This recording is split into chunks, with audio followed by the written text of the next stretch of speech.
Buen día a todos los espectadores. En esta oportunidad nos ha tocado hablar sobre el plan de rehabilitación por síndromes prefrontales. A modo de introducción, vamos a ofrecer unas pequeñas definiciones de lo que es la neuropsicología. Este concepto influye demasiado en el tema que vamos a tocar. La neuropsicología es la rama de las neurociencias que estudia las relaciones entre el cerebro y la conducta, tanto en sujetos normales como en aquellos que han sufrido algún daño cerebral. Tenemos como una de sus principales características el estudio de las funciones cerebrales superiores. Por ende, esto se enfoca preferentemente en las áreas de la corteza asociativa. A su vez, podemos decir que estudia las consecuencias de las diferencias, deficiencias o daños de las estructuras cerebrales sobre la conducta. Utiliza el método científico para el estudio de las relaciones entre el cerebro y la conducta. Esto es porque se apoya en el método hipotético deductivo o también a través del método analítico inductivo. La neuropsicología parte de algunas premisas que es necesario considerar, ya sea de manera breve. Tenemos que en primer lugar se considera al ser humano como un ser biopsicosocial, en un sentido que realmente vendría a ser integral. ¿Qué significa esto? Eso significa que los procesos cerebrales, los procesos cognitivos, como por ejemplo la percepción, la atención, la memoria, el pensamiento, el lenguaje y entre otros, son el mismo fenómeno.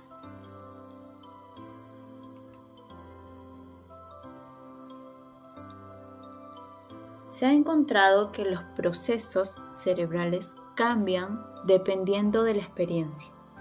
Esta propiedad del sistema nervioso se conoce como plasticidad cerebral. Nuestro cerebro se transforma continuamente.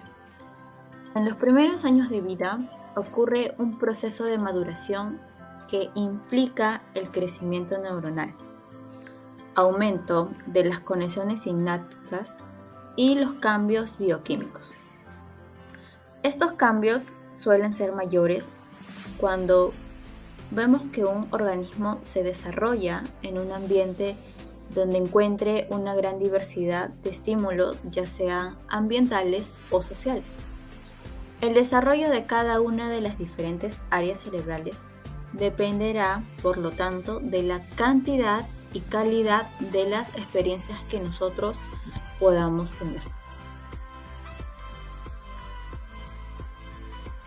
El cerebro trabaja como un todo, es decir, que también se organiza en sistemas funcionales complejos.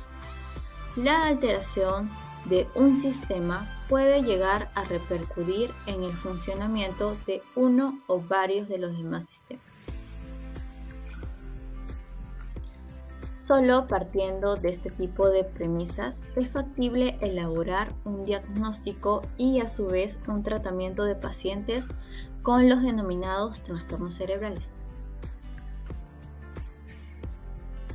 Para el diagnóstico se requiere conocer la forma en la que funciona el cerebro, así también la manera en la que la lesión de una zona específica produce alteraciones cognitivas y a su vez de su comportamiento. La evaluación neuropsicológica es un análisis funcional del cerebro.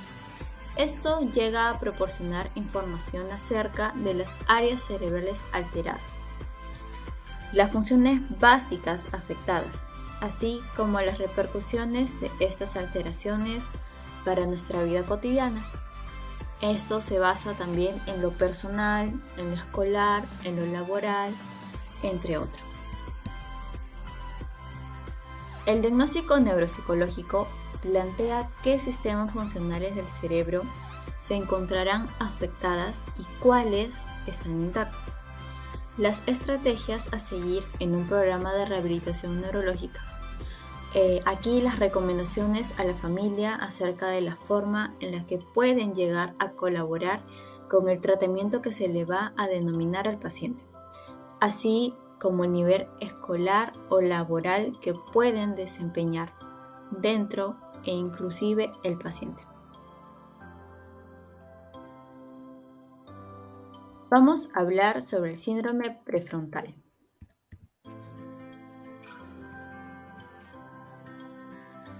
El síndrome prefrontal, o también conocido como síndrome disejecutivo, es caracterizado por trastornos en el área cognitiva, de memoria y de conducta, que llegan a presentar manifestaciones de agresividad, falta de atención, pérdida de inhibición, entre otros. Esto está asociado a lesiones o disfunciones de la región orbital del lóbulo prefrontal. Tenemos dos tipos de síndromes prefrontales. Tenemos el síndrome prefrontal dorsolateral y el síndrome prefrontal orbital. A medida de concepto vamos a hablar sobre el síndrome prefrontal dorsolateral. Las lesiones prefrontales dorsales son producidas por un cuadro clínico. Este se puede llegar a manifestar con cambios de humor, ya sea tristeza, molestia, alegría, una depresión, y también se diferencia la afectividad. La característica más importante de esta incapacidad es no poder iniciar y terminar con cualquier comportamiento que nosotros queramos. El síndrome prefrontal dorsolateral tiene como consecuencia el deterioro de la atención, a su vez el daño en la memoria del trabajo y alteraciones diversas de conductas. Ahora vamos a hablar sobre el síndrome prefrontal orbital. Esto está asociado a lesiones disfuncionales de la región orbital de los lóbulos frontales. También se llegan a manifestar como un comportamiento desiderativo, infantil, maníacos e incluso los denominados mal genios. ¿Qué consecuencias trae el síndrome prefrontal orbital? Pues la más conocida es la desinhibición de las pulsiones.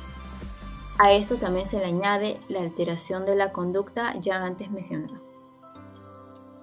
¿Cuáles son las causas del síndrome prefrontal en general? Tenemos diversas causas, pero las más conocidas y las más frecuentes son los accidentes cerebrovasculares, los traumatismos cráneoencefálicos, los tumores cerebrales e incluso también se consideran las enfermedades neurodegenerativas o también denominadas demencias. El plan de rehabilitación neuropsicológica. Estas son técnicas que mayormente son utilizadas con el fin de un buen funcionamiento ejecutivo. Aquí se les va a trabajar demasiado la memoria, la atención dividida, las habilidades pragmáticas e incluso la motivación. A su vez, se llegan a utilizar técnicas de motivación exclusivas para la conducta. Tenemos lo que es la distracción y la impulsividad. Aquí se va a trabajar más motivando al paciente desde la conducta. También se utilizan técnicas de refuerzo diferencial en goce de respuesta, como por ejemplo el estímulo-respuesta, para poder lograr un buen trabajo, se necesita que el paciente también ponga de su parte y tenga interés hacia el plan de rehabilitación, ya que de no presentarlo no se va a poder ejecutar de una manera correcta. Es necesario y fundamental que el paciente presente interés, no se distraiga con ningún elemento ni que se presente distracciones internas ni externas. Y así se va a poder ver la veracidad de la presentación del estímulo brindado. A manera de finalizar este video, es importante reconocer, recalcar que los programas de rehabilitación deben ser ecológicos y a su vez desarrollados por un equipo netamente especializado en el tema. Gracias.